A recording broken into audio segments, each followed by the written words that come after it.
Well, I want to talk a little bit about Christopher Columbus and the legacy of Columbus, especially focusing on the economic dimension. And I can't think of anyone better to have this discussion with than you, because you come at it as an historian and have a remarkable ability, in my opinion, to set the stage and to give a feel for that particular period in history, 1492, that time in Spain and Europe and so on. And I'd like to start by trying to get at a bit of that, the economic situation in Europe. We're at the end of the Great Plagues are a problem here, and all of the death that occurred, and sort of a dark, difficult period in Europe, and Catholic Spain really participates in all of that. It's almost as though Europe needed some new outlet, some new way to recover, and I think they looked eastward into the Orient and thought that trade with them would be good. And here we've got this visionary, this mystic, as you like to remind me often, this Christopher Columbus, not a rationalist in that sense, but a religious visionary, a mystic, with this sense that somehow he's going to find a way for Catholic Spain to gain prominence and to become an even greater world power and so on. So there's a lot of economic considerations involved in the voyage of Columbus and this collision between two cultures eventually. So I want to stay with that sort of European scene there and to try to get a feel for what it was like in 15th century Spain. Well, 15th century Spain, of course, had just achieved reunification. That is to say, in 1492, the last Muslim kingdom, Granada, was conquered. The alliance between Castile and Aragon was proving triumphant. But placing it in a broader context, I think we have to realize that for Europe as a whole, on the dawn of the modern era, things didn't really look all that promising. For one thing, Europe had lost the Crusades. Although Columbus dreamed of conquering the Holy Land, the fact of the matter is Islam was the dominant power in the Mediterranean. Islamic armies were at the gates of Vienna perpetually throughout this period.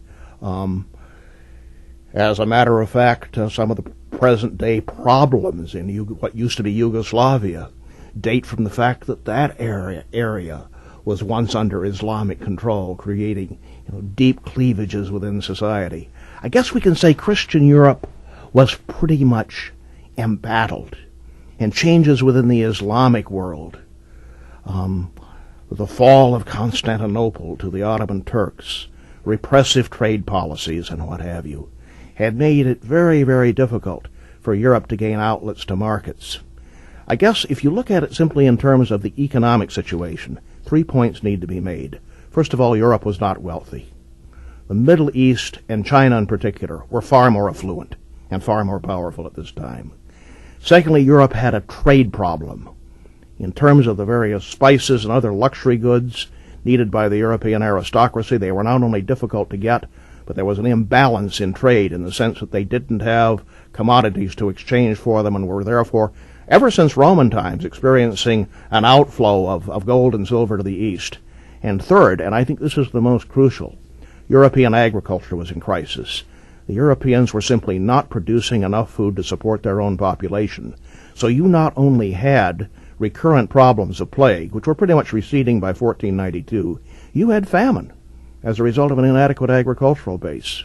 So they had this need to trade with the East, and just to highlight one of your points, the fall of Constantinople of 1453, right. As I recall it, meaning that Islam takes over that area, and it makes it now hard because there's so much territory controlled by Islam, Muslim forces, that the Europeans found it difficult to trade overland with the East and where they wanted to get these valuable things. As I recall it, part of the spices business was as a preservative, right? That's right. It became very important to keep their food and keep meat to preserve and so on. So the spices were not just some sort of a luxury item, but were needed in terms of feeding the population. And to go back to another point you made, to give people a feel for the power of Islam, they maintained a stronghold right within Spain. That's right. And that is the fall of Granada, as you said, which occurred finally. The expulsion was in 1492, the very year that Columbus sailed. So we get a picture of Europe not doing that well economically, having difficulty feeding itself, but being impeded in the effort to trade with the East, where they could find things they needed, by this powerful Islamic force. Right, 2 points. If you just look at Spain, you get the sense that Europe is on the march, because the Spanish crusade, essentially to drive the Moors out, succeeds. But if you take a look at what's happening in the East, not only in Constantinople, but in succeeding centuries in the Balkans, Islam is winning. The other point I think that needs to be made is that trade with the East was possible through Egypt, but at extortionate rates. And as a matter of fact, in order to serve the trade through Egypt, a number of Italian merchants were engaging in a slave trade in which they would raid for slaves in the Balkans and Russia and sell them essentially to Muslims. The word Slav is the base word for slave. And so Europe was in such a desperate situation economically that to support that trade due to imbalance of payments, they were selling human beings. And now enters Christopher Columbus, this religious visionary and mystic, born in Genoa, an Italian, and who becomes a Spanish citizen, and has this grandiose plan of reaching the Orient by going the other direction, by sailing out into the sea and finding China, finding Japan, and thus finding a new route for trade, and bringing in gold and silver, and bringing it back to Spain, and making Spain a wealthy country. So we get Columbus, a visionary, trying to move in this direction and trying to convince Ferdinand and Isabella that indeed this is the right way to go. Columbus's idea was that if he could open up a new trade route to the East, he could get enough access to gold and silver and other commodities to give Spain the financial clout to mount and win a crusade. Now, what a lot of authorities have pointed out about Columbus is that his whole scheme was far more mystic than rational. It wasn't too clear exactly where he thought he was going. It wasn't too clear exactly what commodities he was going to trade. He had a vague notion that gold might be found there because the Portuguese had found gold in the Gold Coast of Africa. He had some sort of thought that he might be able to cement some sort of alliance between Christendom and the Great Khan in China.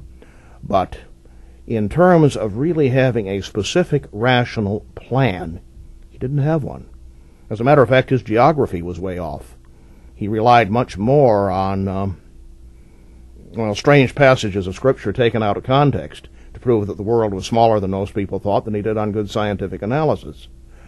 In a sense, what he did, from a rational point of view, won't stand close scrutiny. He was simply very lucky, and Europe was very lucky, because as it turned out, by establishing a connection with the New World, Europe was able suddenly to become very wealthy and very powerful. Now, let me take you back to another name that I think influenced a lot of European thinking about the East, and that would be Marco Polo and his reports from the Orient. And I think that is where this whole idea was gotten, was of the great wealth and of the gold and so on. It was prominent in European thinking. So this wasn't just imagined by Columbus, that it was part of sort of their general understanding of the Eastern world. No, Columbus had read Marco Polo. As a matter of fact, his copy still survives. It's in a cathedral in Spain with his annotations and what have you.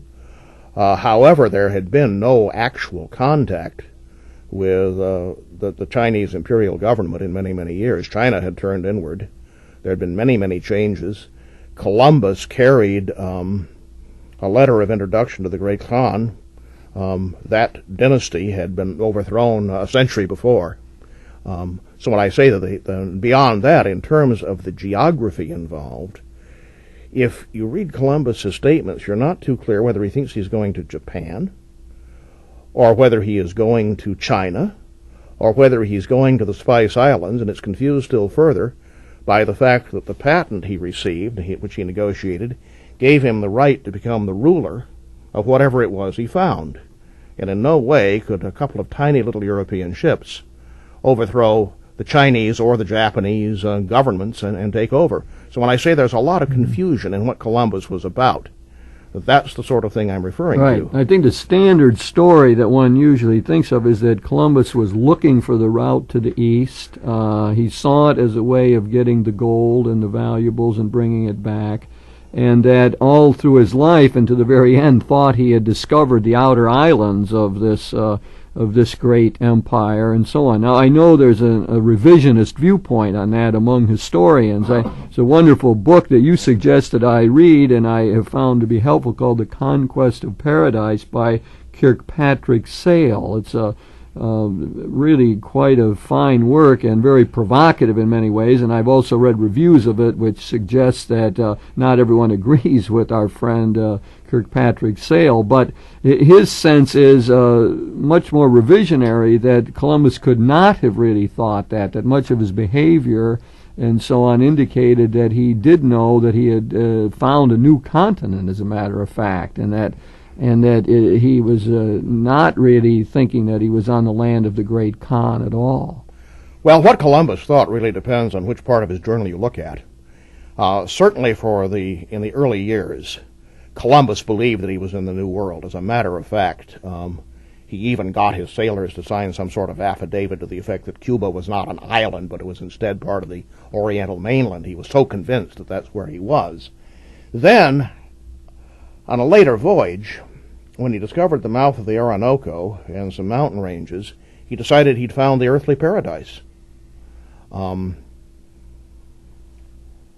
Made some other observations that suggested that he realized that he was pretty far from the Orient, but then late in his life tended to revert. It is sometimes said of Christopher Columbus that he didn't know where he was going. When he got there, he didn't know where he was. When he came back, he didn't know where he had been. And although there are flashes of insight from time to time, I think that Columbus was more caught up in a sort of mystical vision of his own particular role as the Christ-bearer, as God's special emissary. The only way I can resolve the confusion about what Columbus was about is by coming back to the point that Columbus really felt that he was an agent of Providence. Mm-hmm. And in that sense, if you're an agent of Providence, you don't need to plot the exact outcome in advance. Right, and there's a lot of things in his writings and so on that indicate this. I think the reason that the original log of the first journey, as I understand it, was really what we have is a transcription by the great Las Casas, the Dominican bishop, who wrote about the early days of the Spanish interaction with the Indians, had great feel for the Indian people, was a remarkable, unique figure in the 16th century of someone who had a sensitivity to Indian culture and so on. But he's the one who transcribed that original log of Columbus, and we have his work and really not Columbus's original. And I think that always draws other questions out about, are we really getting what was in Columbus's mind to begin with or not? And I think the answer keeps coming out to me that it is so complex it's hard to know what the man really thought about any of this. Well, I guess the only way I can resolve that is that where Columbus in the log is expressing in journal opinions and impressions that I know Las Casas would not have shared, mm-hmm. I'm pretty certain that that's Columbus. Columbus. And that in two ways, in terms of Columbus's very harsh attitudes toward Indians and toward the prospect of Indian enslavement, mm-hmm. and secondly, Columbus's own expressions of confusion as to where he is. That is when you find statements to the effect that Columbus is really someplace off the coast of Japan. Las Casas knew better. Yes. And so I think in those areas we can be pretty sure we're getting fairly Columbus's accurate. There are places where thoughts and impressions are entered where it's almost impossible to tell whether that's a gloss on the part of Las Casas or whether those are Columbus's mm-hmm. actual words. Now, let's look a little bit now at the economy from the Native American viewpoint. We've looked at Europe and some of their problems and their really need to reach out and to find new markets and so on. And now let's look a little about how the Native Americans were doing at this time with their own economies. I know that's a little hard to get at, I suppose, but and I know they existed in a very tribal level, and the tribes were all different, and the development of civilization was not at the same pace among all these tribes. But are there things we can generally say about the Indians at that time? Yes, I think there are. Of course, some Indians, such as the Aztecs and the Mayas, lived in great urban concentrations with a highly advanced form of government. Others lived essentially in village bands and what have you. And were able, incidentally, to feed their people. Quite a remarkable, because we're dealing with a fair number of people here, right? Yeah, I think why do we call it Mesoamerica? I think the word means middle, actually. Yeah, so that's just the common language, Mesoamerica, and that refers essentially to Mexico and Central America. Right, and that's where you had the Mayans and the Aztecs. The Incas were looking and this was a South higher form of culture, and as I remember myself, there were quite large populations there, and they had succeeded in feeding their people in a way that Europe was really not able to do at the same time. And that I think is perhaps the most important point about the interaction between the two hemispheres. Indian horticulture was limited. They did not have domesticated animals. They did not use the wheel. But they had an enormous range of food products. And when those various food products were imported into Europe, it led to an agricultural revolution that set the ground for a tremendous expansion in the European population. The two most important, although by no means the only, agricultural products were corn and the potato. And some have said that the Industrial Revolution in Europe would have been impossible without the potato, because if you still relied on wheat and barley, you simply couldn't produce enough food to feed that kind of population. But in addition to that, there are literally hundreds of other agricultural commodities that are brought into Europe and greatly enrich the European diet. Well, take Italian cuisine, for example. You imagine Italian cuisine without the tomato? Well, the tomato is an American vegetable. When Columbus first encountered it, he thought it was poisonous. The exchange of agricultural commodities essentially made possible the expansion of Europe as much as the tremendous gold and silver reserves which were found. So from the standpoint of Europe, there's a revolution in currency and use of gold and silver as a result of the wealth of the New World. But I think even greater consequence is the transformation that occurs through the exchange of agricultural products. Now, on the Indian side, much of what we regard as Indian culture is a result of contact with Europe.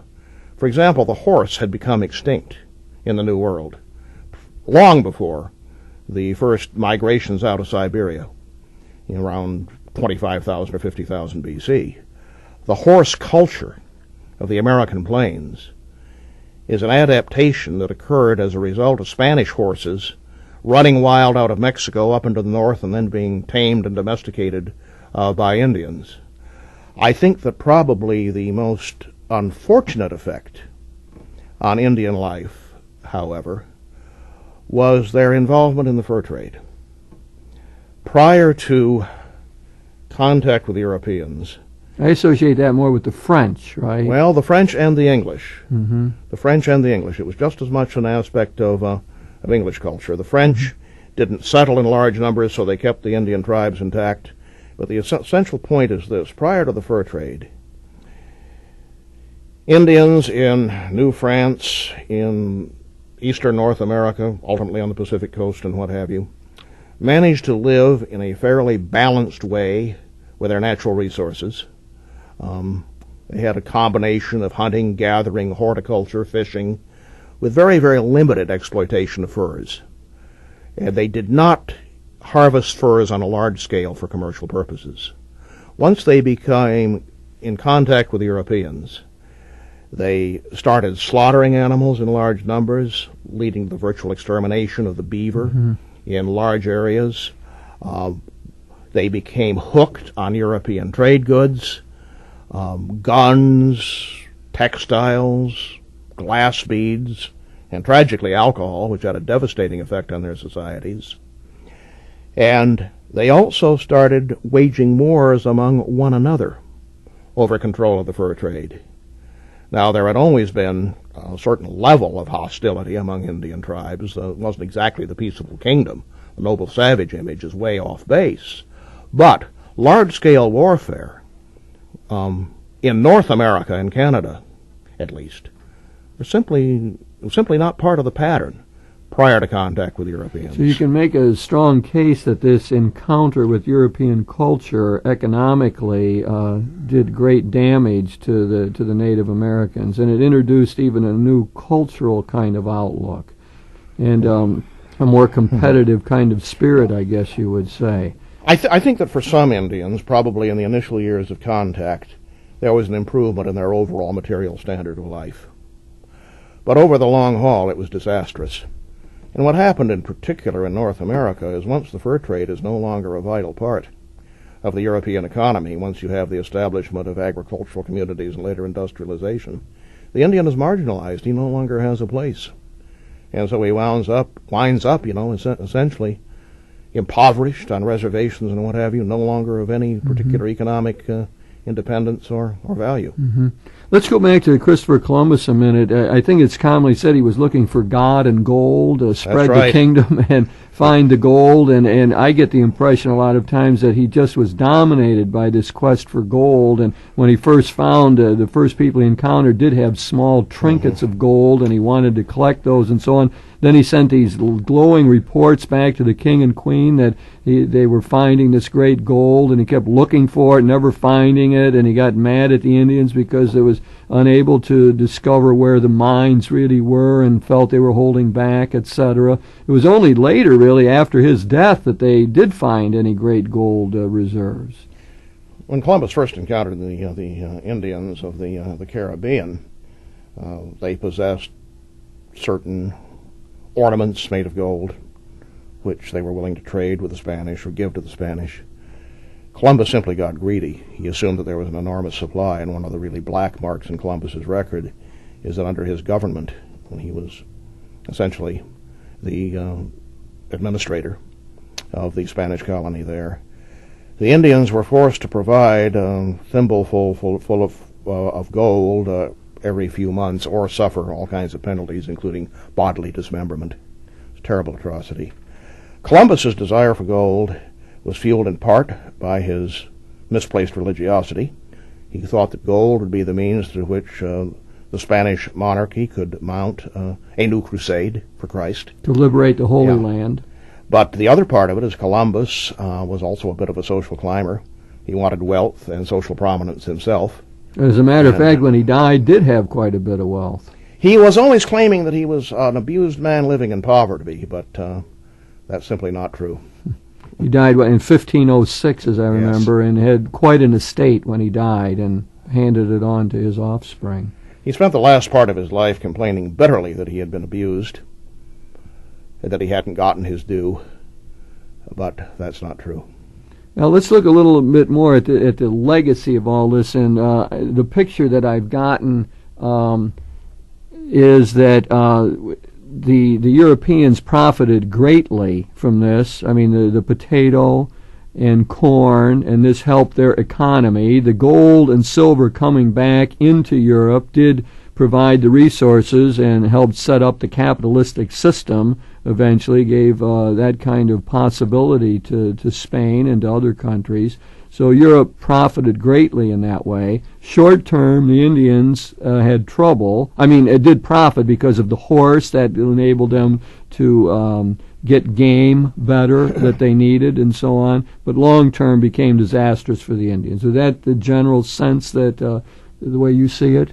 Yes, I think that really the discovery and exploitation of America was the making of Europe. Europe's ultimate world domination, and by the time I was born, I think European colonies covered all of the continents of the world. That is a direct result of the wealth and exploitation of the New World. For the peoples of the New World, it was for the most part a disaster. People of Christian faith say, well, at least they received the true faith. You might argue that they received a few technological benefits, But in terms of depopulation, demoralization, marginalization, exploitation, it's a pretty sad story, and I think that's why so many people of Indian background or who are sympathetic to the Indians have very, very bitter feelings about the celebration of Columbus. Yeah, in the celebration, people are all looking to see, well, how should we do this properly from a religious viewpoint and so on. One of the important liberation theologians, Gustavo Gutierrez, has said that the best way to handle this celebration is economically, that is to forgive the Latin American debt. These countries have such great debt, and he says the reason we've got this debt is historically because we were exploited, taken advantage of, and that what the Western world, the developed countries should do is to absolve this debt so that Latin America can take hold and begin to make progress and not just be paying the interest on it all the time. Well, that's a very striking idea. It does underscore the fact that the patterns of exploitation which began with Columbus, continue to this day. And that's one of the sad legacies of all of this. And I think, a lot of religious groups have taken the tack of saying, how can we make up for this, in a sense? How can we overcome all of this? And Gutierrez, at least, has given us, one sort of concrete economic approach to all of this. Well, Al, we've been trying to look at Christopher Columbus, the legacy of Columbus, especially the economic dimension to all of this. We've gotten, I think, a good feel for the European situation, not healthy at this time, and needing to open up trade to the Orient. This drives Columbus to make his voyages. That we got the encounter with another culture, and sure enough, even though he didn't reach where maybe he originally thought he was going, to the Great Khan, to China, and so on, he did found a new source of wealth, and eventually it brought back silver and gold to Europe. It brought the potato and the corn and all kind of other products that helped to enrich Europe. And so this gave Europe their chance to move forward. Now the question is, how do we really create a world where there's greater mutuality and harmony and respect?